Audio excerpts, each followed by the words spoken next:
પણ ભગવાન સર્વજ્ઞ છે, એ બધું જ જાણે છે, એનાથી બહાર કોઈ જ્ઞાન નથી. અને આ બધું હોવા છતાં પરમાત્મામાં છઠ્ઠો ગુણ છે વૈરાગ્ય. એ ક્યાંય ફસાતા નથી. એટલે કે એમના માટે શ્રી, યશ, વીર્ય આ કાંઈ પણ ભાર રૂપ નથી. કારણ કે આ વૈરાગ્ય ના આવે ને તો આ બધું ભાર બની જાય.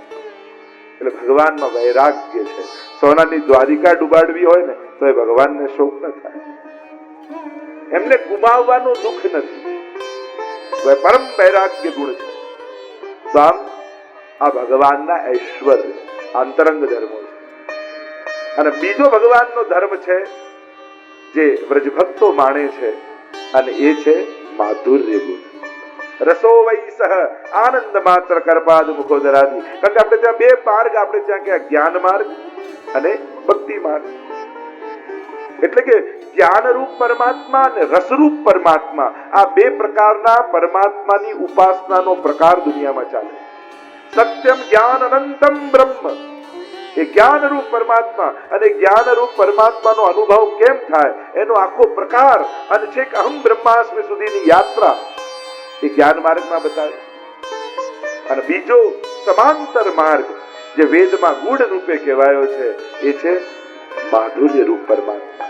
મધુરાધિપતે રખિલમ મધુરમ રસો વૈ સહ, એ રસરૂપ પરમાત્મા અને રસરૂપ પરમાત્માના અનુભવનો પ્રકાર એ આપણો પુષ્ટિ માર્ગીય પ્રકાર, કે જે અનેકવિધ રસોનું દાન કરે છે. અને રસનો અનુભવ જીવ કેમ કરી શકે, જેમ સાહિત્ય આદિમાં બતાવવામાં આવ્યું, રસમાર્ગ આદિમાં બતાવવામાં આવ્યું કે રસો વૈ સહ પરમાત્મા. જેમ ઝાડ પર કોઈ કેરી લાગી છે, પાકેલી કેરી, એને તમે કકડા કરીને ખાઓ, એ જ કેરીને સીધી મોઢામાં મૂકો, એ જ કેરીનો રસ કાઢીને ખાઓ, આ ત્રણેય વખતે કઈ જુદો આસ્વાદ તમને આવશે. બને એક જ કેરી હોય, એને ત્રણ રીતે આસ્વાદ કરો તો ત્રણેય રીતે એનો આસ્વાદ જુદો થાય, રસ કઈક જુદો આવે. તો પરમાત્મા એ જ છે, પણ એનો આસ્વાદ તમે કઈ પ્રકારથી કરો છો એ પ્રકારે એની મીઠાશનો અનુભવ થાય. તો આ રસમાર્ગની મર્યાદા જે પુષ્ટિ માર્ગ રૂપે, અને એટલા માટે અહીંયા હરિરાયજી સમજાવ્યું મર્યાદા પુષ્ટિ ભેદતઃ. એટલે કે મર્યાદા ભક્ત છે એ ભગવાનના ઐશ્વર્ય, વીર્ય, શ્રી, જ્ઞાન, વૈરાગ્ય એ ભગવાન તત્વને ભજે છે. અને જે પુષ્ટિ ભક્તો છે એ ભગવાનના માધુર્ય તત્વને ભજે છે. અને પુષ્ટિ ભક્તો એટલે વ્રજ ભક્તો, એટલે ગોપીજનો, એટલે વ્રજવાસીઓ. અને માધુર્ય તત્વને ભજવા માટે પરમાત્માને સર્વ ભાવે ભજવામાં આવે. સર્વદા સર્વ ભાવેન ભજનીયો ગજાધિપતિ. અને એટલા માટે તમે કયા પ્રકારની ઉપાસના કરો છો એના પરથી ખ્યાલ આવે કઈ રીતે ઉપાસના કરો, કે મર્યાદા ભક્તિથી કે પુષ્ટિ ભક્તિથી. તમે એને ભગવાન રૂપે માનો છો કે તમે પોતે યશોદા છો અને એ તમારો લાલન છે, એવા ભાવે ભજો. કોઈ એમ પ્રશ્ન કરે કે ભગવાન કેવા છે, તો એનો જવાબ શું થાય? એ જ થાય, એનો એક જ જવાબ હોઈ શકે, તારો જેવો ભાવ છે ને ઠાકોરજી એવા છે. અને ગીતાજીમાં ભગવાને પ્રમાણ કરી આપ્યું, યે યથા મામ પ્રપદ્યન્તે તાસ થૈવ ભજામ્યહમ. જે જે રીતે મને ભજે છે હું પણ એને એ રીતે જ ભજું. હવે તમારો જેવો ભાવ ઠાકોરજી તમને એવા થઈને મળે. તમારો જો યશોદાનો ભાવ છે ને તો એને ભૂખ લાગે છે, એને તરસ લાગે છે, એને નિંદ્રા આવે છે, કારણ કે તમારો ભાવ યશોદાનો. એ બોલે છે, હસે છે, પણ યશોદા બનીને બેસો તો સંભળાય. એક બા એના 2 મહિનાના પૌત્રાને રમાડતા હતા અને બાજુમાંથી પાડોશન આવી બાજુમાં બેસી અને બા માટે ફેવરેટ સબ્જેક્ટ કયો હોય ને પોતરાના વખાણ. દરેક દાદી માટે ફેવરેટ વિષય આવે એટલે પેલા આવીને બેસી પાડોશન એટલે વાત કરવા લાગે. જો પેલી દાદી કે આને તો આખો દિવસ વાત કરવા જોઈએ, કોઈ બોલનારું આની સાથે જોઈએ, આખો દિવસ બોલ્યા કરે. પેલી પાડોશન ને થાય કે 2 મહિનાનું છે બોલે છે, પણ બા બનીને ખોળામાં લો તો સમજાય કે બોલે છે, પાડોશન બનીને આવો તો ન સમજાય. એમ લાલનને યશોદા બનીને ગોદમાં લો તો સમજમાં આવે, એને ભૂખ લાગે છે, એને તરસ લાગે છે, એને નિંદ્રા આવે છે, મારો પ્રભુ થાકી ગયો છે, હવે એને પોઢવું છે, આજે એને આ આરોગવું છે. આ ભાવ ત્યારે સમજાય. સૂટ બૂટ પહેરીને ઓફિસ જતા છોકરાને ખબર ન પડે કે નાનકડા મંદિરની પાસે બેસીને બાને શું આનંદ આવે છે. એ બા ઘણાને એમ થાય કે બાને અહીંયા નાનકડા મંદિર પાસે બેસી લાલનને જગાડે, પોડાડે, નારો ગાવે, એમાં શું મજા આવતી હશે? પણ એ તો બા બનીને લાલન પાસે બેસો ને ત્યારે તમને ખબર પડે કે એને શું આનંદ આવે છે. એને યશોદાનો આનંદ આવે છે, એને ગોપીનો આનંદ આવે છે. કારણ કે ભક્તિ માર્ગમાં ભગવાન મેળવવા એ ફલ નથી, એ બહુ મોટી ઘટના નથી.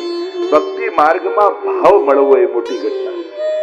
કારણ કે ભગવાન તો શિશુપાલને મળ્યા હતા, રાવણને મળ્યા હતા અને કંસને મળ્યા હતા. એમને આનંદ આવ્યો? ભગવાનને જોઈને શિશુપાલને કયો શ્લોક યાદ આવ્યો? ગાળો જ યાદ આવી. ભગવાન મળવા જ બધું હોત તો શિશુપાલની સામે ભગવાન આયા એટલે સ્તુતિ કરવી જોઈએ. એ તો અપશબ્દો યાદ આવ્યા. કંસને તો મારવાની ઈચ્છા થઈ, રાવણને વધ કરવાની ઈચ્છા થઈ રામનો. ભગવાન મળવા એ બહુ મોટી ઘટના નથી, ભાવ મળવો એ મોટી ઘટના છે. અને જે દિવસે તમને આ માધુર્ય ભાવ પ્રગટ થાય, એટલે કે સર્વ ભાવ, ત્વમેવ માતા ચ પિતા ત્વમેવ ત્વમેવ બંધુ ચ સખા ત્વમેવ, એ જ આપણા સર્વ ભાવનો પોષક છે. અને આવી ભાવનાથી ભગવાનને ભજો, એ ભગવાનનું માધુર્ય સ્વરૂપ છે. એમ બે ભેદ અહીંયા હરિરાયજી બતાવે. તમને પુષ્ટિ ભક્તિ માટે તૈયાર કરી રહ્યા છે કે સ્પષ્ટતા સમજી લો. તમારે ભગવાન તરીકે ભગવાનને ભજવા છે તો એ જ્ઞાન માર્ગ અને મર્યાદા માર્ગની ઉપાસના દ્વારા તમને થાય. અને તમારે કૃષ્ણને મેળવવા છે ગોપી બનીને, તમારે બાલકૃષ્ણને મેળવવા છે કે યશોદા બનીને, તમારે એની જોડે રાસ કરવો છે, તમારે એની જોડે ગૌચારણ કરવું છે, તો પછી ગોપી બનો, તો પછી એના માધુર્યની ઉપાસના કરે. અને કરે છે. હવે તમે માધુર્ય ભક્તિ કરવાનું નક્કી કર્યું, માધુર્ય સ્વરૂપની ઉપાસના કરવાનું નક્કી કર્યું. કારણ કે આપણે બધા સંસારી લોકો છીએ અને સંસારી સંબંધોને સમજે, આપણે સંબંધોને જાણીએ. આપણને આ ભગવાન ને કેમ ઈશ્વર ને કેમ આ જ્યોતિ ને કેમ એની ચેતના ને કેમ એને અનુભવવું, આ બધું અમારા માટે બહુ દૂર છે. અમે જાણીએ આ પિતા, આ માતા, આ ભાઈ, આ બહેન, આ સખા, આ પતિ, આ પત્ની, આ મિત્રો, આપણને બહુ સુગમ લાગે. આ સંબંધો રોજ જીવતા હોય તો અમારા મહાપ્રભુજી કે ચલ, જે તું જાણે છે ને એ જ ભાવને તું ભગવાનમાં લગાવી. સર્વ ભાવે ત્વમેવ માતા ચ પિતા ત્વમેવ ત્વમેવ બંધુ ચ સખા ત્વમેવ.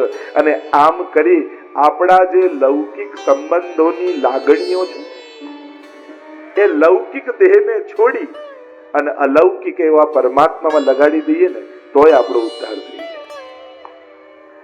આ સર્વ ભાવે, આ સર્વ ભાવો ગોપીઓ જયારે દોડીને આવી ત્યારે પ્રભુએ રાસમાં કહ્યું કે તમારા બંધુ સખા મિત્રો બધા તમારી પ્રતીક્ષા કરતા હશે, પાછા જાઓ ઘરે. ગોપીઓ કહેવા લાગી, આપ જે જે વ્યક્તિઓના શરીરના નામ ગણાવો છો એ બધા સંબંધીઓના શરીર છોડ્યા છે, લાગણીઓ તો લઈને જ આવ્યા છે. અને આ બધી જ લાગણીઓ હવે આપને ધરવા માંગી. આપ જ અમારા પિતા, આપ જ અમારા બંધુ, આપ જ અમારા સખા, સર્વ ભાવો અમે આપનામાં જોડવા માંગીએ. અને અમારો કૃષ્ણ છે ને એ સંબંધોથી ભાગવાની વાત નથી કરતો. અમારો કૃષ્ણ દરેક સંબંધોને નિભાવવાની વાત છે. દરેક સંબંધોમાં ભગવાનને મૂકીને જોઈ લો. પિતા કેવો હોય તો કૃષ્ણ જેવો, ભાઈ કેવો હોય તો કૃષ્ણ જેવો, પુત્ર કેવો હોય તો કૃષ્ણ જેવો, પતિ કેવો હોય તો કૃષ્ણ જેવો, મિત્ર કેવો હોય તો કૃષ્ણ જેવો. દરેક સંબંધોમાં તમે કૃષ્ણને મૂકીને જુઓ, એના જેવો તમને કોઈ સંબંધી નહીં મળે કે જેને સંબંધ માટે આખી જીવન લગાવી દીધું. શ્રી કૃષ્ણ ચરિત્રનું અવલોકન કરો તમે એક ઐતિહાસિક રૂપે પણ તો તમે જોશો તો દરેક સંબંધોને નિભાવવામાં ભગવાને આખું જીવન સમર્પિત કર્યું. ભગવાન જેવો સંબંધી દુનિયામાં કોઈ નથી. અને એટલા માટે મીરાબાઈએ કહ્યું, એસે વર કો ક્યા વરું જો જન્મે મર જાય, વર વરીએ ગોપાલ સો મેરો ચૂડલો અખંડ જાય. કે જે વિધવા મૂકીને જાય એને વરુ, એના કરતા સદા સુહાગીન થઈને જાઓ એવો વર કૃષ્ણને ન વરી ગયો. તો સંબંધ બાંધવો હોય, આપણે સંબંધોને જાણીએ છીએ અને એટલા માટે આપણા માટે આ મધુરાધિપતિ કૃષ્ણ બહુ નજીક પડે કે જે આપણી લાગણીઓને સમજી શકે. આ લાગણીઓને છોડી બહુ અઘરી છે, ના છૂટે. સંસારમાં આટલા જન્મ જન્માંતરથી રહેતા આવ્યા અને આપણે સંબંધોને સમજીએ, લાગણીઓને સમજીએ. એટલે અમારા મહાપ્રભુજી એવો સુંદર માર્ગ તમને આપ્યો ને કે અચ્છા આ બધું નથી છૂટતું ને, ચલ એમ કર, તારા ઘરના મેમ્બરમાં એક મેમ્બર વધારી લે અને ઠાકોરજીને તારું ઘરનું સદસ્ય બનાવી લે. અને ઘરમાં બધાને જેમ પ્રેમ કરે છે ને એ બધો જ પ્રેમ ભેગો કરીને ઠાકોરજીમાં લગાવતો જાય. ગૃહમ સર્વાત્મના ત્યાજ્યમ તચ્ચે તક્તુમ ન શક્યતે કૃષ્ણાર્થ તન્નિયુજિત કૃષ્ણ સંસાર મોચક. અને બીજા બધી લાગણીઓને બંધનો બાંધશે, ભગવાન જોડેનો પ્રેમ તને બધી ગાંઠોમાંથી છોડાવશે. આ મધુરાધિપતિ કૃષ્ણ, અને એ આપણા સેવ્ય, એ આપણા આરાધ્ય. અને આપણે કોણ? વ્રજભક્ત. અને એ ભાવની ભક્તિની શરૂઆત એ પુષ્ટિ ભક્તિ કહેવાય. પણ આ કૃષ્ણ તત્વને જે વ્રજમાં પ્રગટ થયું, એ વ્રજ લીલાને સમજવા માટે પ્રભુના આ ત્રણ બાબતોને સમજવી બહુ જરૂરી છે. આ ત્રણ વસ્તુને સમજજો તો કૃષ્ણ લીલાનો આનંદ લઈ શકશો. સુબોધની આદિ, ભાગવતજી આદિનો આનંદ લઈ શકશો. કન્ફ્યુઝન સમાપ્ત થઈ જશે. નહીં તો ઘણી વાર આપણને પ્રભુ સંબંધી ઘણી કન્ફ્યુઝન થાય કે બાલક છે કે મોટા છે, કે હમણાં આમ કરે છે, હમણાં આમ કરે છે. પ્રભુ કેવા? તો સૌથી પહેલો સિદ્ધાંત, અને એ મહાપ્રભુજીએ બતાવ્યો, નિત્ય લીલાવાદનો સિદ્ધાંત, કે પ્રભુની લીલાઓ નિત્ય છે. નિત્ય મીન્સ ઇટરનલ, શાશ્વત. એટલે એમ ન કહેવાય કે લીલા ભગવાન કરતા હતા, આજે પણ એ લીલાઓ થઈ રહી છે. નામ રૂપ લીલા ધામ ભગવાનના આ ચારે શાશ્વત છે, નિત્ય છે, અખંડ છે. અને એટલા માટે આજે પણ વ્રજમાં આ બધી લીલા ચાલી જ રહી છે. એટલે તમે વ્રજયાત્રા કરવા જાઓ તો તમે કઈ ભગવાનના ચિહ્નો ગોતવા માટે, ઇતિહાસ શોધવા માટે નથી જતા. ત્યાં આજે પણ લીલા થઈ રહી છે એનો અનુભવ કરવા જાઓ. અને જો આજે પણ લીલા થઈ રહી છે તો આજે પણ તમને અનુભવ થઈ શકે છે. ઘણાને એમ થાય કે આ બધું તો આટલા વર્ષો પહેલા થયું, તો હવે એ લીલાનો અનુભવ કે અમે રાસમાં પ્રાપ્તિ થાય, અમે આ લીલામાં પ્રાપ્તિ થાય, અમે આમ પ્રાપ્ત કરી, તો હવે કેમ થઈ શકે? એ થઈ એટલા માટે શકે કે આ લીલાઓ આજે પણ ચાલી રહી છે. આ પહેલો સિદ્ધાંત પુષ્ટિ ભક્તિનો, નિત્ય લીલાવાદ, અખંડ લીલાઓ છે. અને એના અનેક પ્રમાણો પણ તમને ભાગવતજી આદિમાં આપી શકું કે લીલાઓ શાશ્વત. જેમ ધ્રુવજીનું ઉદાહરણ લઈ લો. નારદજી પોતે એમને કીધું મધુવનમાં જા, અને ત્યાં પરમ પવિત્ર યમુનાજીનો તટ છે ને પ્રભુની અનેકવિધ લીલાઓ થઈ રહી છે. ધ્રુવ ચરિત્ર તો પૂર્વનું છે, હજી કૃષ્ણ લીલા તો થઈ નથી, પણ પહેલેથી કહી દીધું. કારણ કે આ લીલાઓ અખંડ છે, શાશ્વત છે. એવી તો ઘણા પ્રમાણો સાથે ચર્ચા કરી શકાય. તો નિત્ય લીલાવાદ. બીજું, વિરુદ્ધ ધર્માશ્રયિતાનો ગુણ પ્રભુ. અને ત્રીજું, સર્વ ભાવનો સ્વીકાર પ્રભુનો. તો આ વિરુદ્ધ ધર્માશ્રયિતાનો ગુણ હવે હરિરાયજી આપણને આ શિક્ષાપત્રમાં બતાવે છે કે આ વિરુદ્ધ ધર્માશ્રયિતા પ્રભુની છે શું. 1, 12, 13, 14 અને 15 શ્લોકમાં અહીંયા 12 પ્રકારના વિરુદ્ધ ધર્માશ્રયિતાના ધર્મો પ્રભુના સમજાવ્યા હરિરાયજી. પહેલા કયો? પ્રભુ મુગ્ધ બાલક છે અને એ જ ક્ષણે રસિક શિરોમણી બને. આ વિરુદ્ધ ધર્માશ્રય. નાનકડું બાલક હોય એ રસને ન જાણે, એ માધુર્યને ન જાણે, પણ પ્રભુ પલ્લામાં ઝૂલતા હોય ને યશોદાજીના ભાવથી બાલક બનીને, પણ જે ભક્તો વ્રજભક્તો દર્શન કરવા આવે એ જે ભાવે આવ્યા હોય એમને એ ભાવનો અનુભવ કરાવે. આમ સર્વ રસો પ્રભુમાં બિરાય. એટલે તો જયારે પ્રભુ મથુરા રંગમંડપમાં પધાર્યા ને, કંસના રંગમંડપમાં, કંસે બોલાવ્યા ધનુર્યજ્ઞમાં, અને ત્યાં આખા મથુરાવાસીઓ બેઠા હતા. બધા જ એ જ પરમાત્મા પ્રવેશ કરે. મલ્લા નામ સનીનું નામ ભરોસી નામ સ્વરો મૂર્તિમાન ગોપા નામ સુજરો સતામ શિત ભુજામ શાસ્ત્રા પિત્રો શિશુ. જેનો જેવો ભાવ હતો ભગવાન એને એવા દેખાય. નવે નવ રસોનો અનુભવ પરમાત્માએ મથુરાવાસીઓને કરાવ્યો. એક જ સ્વરૂપે નવ રસોનું દાન. આ પ્રભુની પરમ રસિક શિરોમણીતા છે. અને એટલા માટે જ આપણે ત્યાં સર્વ ભાવ ચાલે. જેમ તમે શૃંગાર કરીને પલ્લા કરો ત્યારે બાલ ભાવ કરો, પણ એ જ ઠાકોરજીને કલાક પછી રાજભોગ ધરી અને ફૂલ મંડળીમાં પધરાવો એટલે કિશોર ભાવના કીર્તન ગાઓ. અને પછી એમ કહો બેઠે હરિ રાધ સંગ કુંજ ભવન અપને રંગ. હજી તો કલાક પહેલા તો ગાયું કે પ્રિય નવનીત પારને ઝૂલે યા નંદ કો લાલ પાલને ઝૂલે. હમણાં તો બાલક બનીને ગાયું ને કલાક પછી તમારા માટે મોટા થઈ ગયા. આ વિરુદ્ધ ધર્માશ્રય, આ સર્વ ભાવની સેવા. કે દરેક સમયે જેવા ભાવથી આનંદની પ્રાપ્તિ થાય, પ્રભુ જેવી લીલા કરે એવા ભાવને ધારણ કરાય. તો પરમ મુગ્ધ બાલક છે અને રસિક શિરોમણી એ જ ક્ષણે છે. અને એટલા માટે મુગ્ધતાના અનેક પ્રસંગો કહેવાય કે લાલનને થયું, એકવાર ભંડારમાં ગયા, માખણ ખાઈને આરોગવા લાગ્યા અને એટલામાં રત્ન જડિત થાંભલો બાજુમાં છે અને રત્નમાં પ્રભુને પોતાનો ચહેરો દેખાય. પ્રભુ ગભરાઈ ગયા, અરે આ કોઈ છોકરું અંદર આવી ગયું અને મને માખણ ખાતા જોઈ ગયું. એટલે પ્રભુએ માખણ માટલામાંથી લઈ અને પેલામાં ચોપડવા લાગ્યા, લે તુંય માખણ ખા પણ મૈયાને કહેતો નહીં. આ મુક્ત લીલા પ્રભુ, એવા નિર્દોષ ભાવથી પ્રભુ લીલા કરે. પણ એ જ ક્ષણે જ્યારે રાજભોગનો સમય થાય અને સ્વામીજીઓ પધરાવી જાય અને ત્યાં કુંજ નિકુંજમાં અલૌકિક મનોરથો થાય તો પ્રભુ રસિક શિરોમણી પણ બની જાય. આ વિશેષતા પ્રભુ. બીજું વિરુદ્ધ ધર્માશ્રયતાને બતાવતા કહ્યું કે પ્રભુ સ્વવશ છે અને એ જ ક્ષણે પ્રભુ પરવશ પણ છે. આ વિરુદ્ધ ધર્માશ્રયતા. પ્રભુ સ્વવશ, પોતે જે ઈચ્છે કરે એવા પ્રભુ છે. એમને કોઈનો આધાર લેવો પડતો નથી, સ્વયં સિવાય કોઈને વશ નથી. એ જ ક્ષણે પ્રભુ પરવશ પણ છે કે ભક્તો જેવો ભાવ રાખે ઠાકોરજી એવા થઈ જાય, ભક્તને વશ થઈ જાય. શ્યામ લગ્યો સંગ ઢોલે રી માઈ, શ્યામ લગ્યો સંગ ઢોલે, જીત જાઉં તાડો હી આવે, બિના બુલાયો બોલે. ભક્તને વશ, ભક્ત વશ થઈ ગયા પ્રભુ. એ આ વિરુદ્ધ ધર્માશ્રયતા.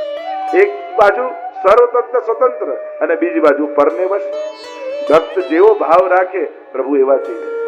ત્રીજું કહ્યું પ્રભુ સાપેક્ષ છે અને એ જ ક્ષણે નિરપેક્ષ પણ છે. પાંચમું કહ્યું પ્રભુ પરમ ભય રહિત છે અને ભય મુક્ત પણ છે. પ્રભુને કોનો ભય હોય? અભયમ સત્વ સંશુદ્ધિ, એ તો ભય રહિત, એને કોઈ ભય નથી. અને એટલા માટે ભગવાનની ભક્તિ કરનારે ક્યારે કોઈ ભય રાખવો નહીં. કારણ કે જે લોકો ભગવાનના નામે ડરાવે ને એનાથી ડરી જાય. કારણ કે ભગવાન જ તો છે જે નિર્ભય બનાવનારા છે. એટલે કોઈ પણ ભગવાનના નામે ભયનો પ્રચાર કરતો હોય ને, બને તો એનાથી દૂર રહે. કારણ કે પ્રભુ નિર્ભય બને તો ભયભીત છે ભગવાન અને એ જ ક્ષણે નિર્ભય છે. પ્રભુને મોટા મોટા અસુરોનો પણ ડર નથી લાગતો અને એ જ ક્ષણે આપણે ત્યાં વ્રજમાં યાત્રા કરવા જાઓ ત્યાં એક જગ્યા છે હાઉ બિલાવ, આવા મોટા મોટા બિલાડા છે. એટલે શું કરે યશોદાજી, નંદાલયના મુખ્ય દરવાજો હોય ને એની બાજુમાં આ હાઉ બિલાવ મૂકી દે. એટલે મોટા મોટા પથ્થરના બિલાડા. કારણ કે લાલન રોજ ખેલતા ખેલતા નંદાલયની બહાર જતા રહે અને મૈયાને બીક લાગે આટલા અસુરો આવે ને બહાર જતો રહે, કોઈ ઉપાડી જાય તો એટલે લાલનને ડરાવે, દેખ લાલા તું જો ઘર કે બહાર ગયો તો એ હાઉ બિલાવ ખા જાયગો તું. અને ઠાકોરજી જ્યાં બહાર જવા જાય જુએ બિલાડાને, ગભરાઈ દોડતા દોડતા આવીને માને ચોટી જાય. તો આવા નિર્ભય પરમાત્મા માની ભાવનાને વશ થઈ ભયભીત પણ છે. આ વિરુદ્ધ ધર્માશ્રયતા. નહીં તો આપણને હશે ભગવાનને ભય લાગે, હા યશોદાજીના ભાવને વશ થઈને રહે છે એટલા માટે એને ભય પણ લાગે. પ્રભુ જે રોલ નિભાવે ને એ પૂરેપૂરો નિભાવે. એ રામ બનીને પત્નીનો વિયોગ હોય તો એમાં રડે ખરા, કારણ કે એ સમય પતિ છે એનો. એ લોકવત્તુ લીલા કૈવલ્યમ, એ જે લીલા કરે એ પૂરેપૂરી કરે. અને એટલા માટે ભગવાનની લીલાને જોઈ મૂંઝવાય નહીં. કારણ કે પ્રભુ જે રોલ કરતા હોય તે પૂરેપૂરો કરે, પૂરેપૂરો નિભાવે. આ પ્રભુનો સ્વભાવ છે. આમ એ ભય રહિત અને ભયભીત પણ છે. એ ચતુર છે અને મહામુગ્ધ પણ છે. એના જેવો ચતુર કોણ? એ જ પ્રભુ ધીમે રહીને ગોવર્ધન યાગ સમયે આવે નંદ બાબા પાસે અને કહેવા લાગે, બાબા એ ઇન્દ્ર કોણ હે? હવે જેને ઇન્દ્રને જન્મ આપ્યો છે પૂછે છે ઇન્દ્ર કોણ છે? આ ઇન્દ્ર કોણ છે? અને બાબા સમજાવે વર્ષાના દેવતા છે, વર્ષા લાવે ને ઘાસ ઉગે ને આપણે ગાયો ચરાવીએ. અને એ જ પ્રભુ જ્યારે ઇન્દ્ર વર્ષા કરે, ત્યાં વર્ષા કરવાનો એના પૂર્વ પિતાજી કહે કે ઇન્દ્રનો યાગ કરવો પડશે. અને એ પરમાત્માના ઉપદેશ આપવા, કર્મણા જાયતે જંતુ કર્મણૈવ વિલીયતે, સુખમ દુઃખમ ભયમ ક્ષેમમ કર્મણૈવ અભિપદ્યતે. પિતાજી બધું કર્મથી થાય છે. એક બાજુ ઇન્દ્ર માટે અજાણતાની વાત કરે અને બીજી બાજુ ભગવાન પોતે નંદ બાબાને કર્મનો સિદ્ધાંત સમજાવવા લાગે. તો અબુધ પણ છે ને પરમ ચતુર પણ છે. આ વિરુદ્ધ ધર્માશ્રયતા. એટલે ભગવાનની વિપરીત લીલા જોઈને ગૂંચવાઈ નહીં જવું. અમારો કૃષ્ણ છે જ આવો, એમ હરિરાયજી સમજાવવા માંગે છે. તમે વિચાર્યું, કૃષ્ણ તત્વ જ એવું છે, જે દિવસે તમને એમ લાગે ને કે હું કૃષ્ણને સમજી ગયો, એ દિવસે જ એવું કંઈક કરે કે આપણને એમ થાય કે આ તો વિચાર્યું જ નહોતું. આપણે આનું નામ કૃષ્ણ. જે આપણા સમજની બહાર લીલા કરે એનું નામ કૃષ્ણ.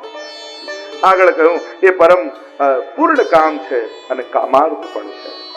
એને કોઈ વસ્તુની આવશ્યકતા નથી. પૂર્ણ કામ. તો કહ્યું વિરુદ્ધ ધર્માશ્રિતા શું? એની ઈચ્છાઓ પણ છે.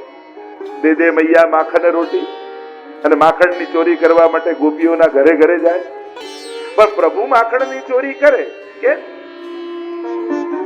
એટલે આપણે ગિરનાર ધારેષ્ટકમમાં ગાઈએ છીએ ને,